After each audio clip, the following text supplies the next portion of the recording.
कराची में 9 मई के पुरतशद्दुद वाक़यात में मुलव्वस अनासिर की शनाख्त का 70% अमल मुकम्मल हो चुका है। फुटेज में PTI के कई अरकान असेंबली की शनाख्त भी हुई है।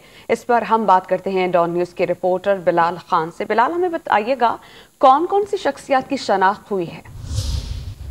जी बिल्कुल, देखिए 9 मई के पुरतशद्दुद वाक़यात और घिराव पर पुलिस के तफ्तीशकारों ने फुटेज की मदद से शनाख्त का काम 70% मुकम्मल कर लिया है।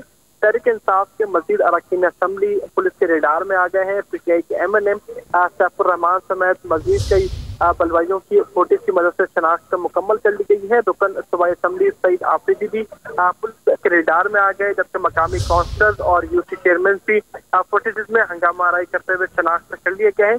बलवाइयों की फहरिस्त ज्यादातर का ताल्लुक मेट्रोविल साइट बल्दिया से। पुलिस हुकाम की जानिब से ये कहा गया है कि शनाख्त 70% मुकम्मल की गई है और इन मुल्जिमान के खिलाफ मुख्तलिफ मकामात पर छापे भी मारे जाते हैं, लेकिन अभी तक कोई गिरफ्तारी ऐसी अमल में नहीं आई जिसकी अब तक शनाख्त हो सके। जबकि अब तक 500 जायद पुलिस की जानिब से मुल्जिमान को गिरफ्तार किया गया है, जिसमें डिस्ट्रिक्ट ईस्ट, कुरंगी और दीगर अजला हैं जो काम कर रहे हैं इस तमाम बलवाइयों के खिलाफ। और पुलिस की जानिब से ये मौक़िफ़ सामने आया है कि मुल्जिमान को जल्द अज जल्द गिरफ्तार कर लिया जाएगा।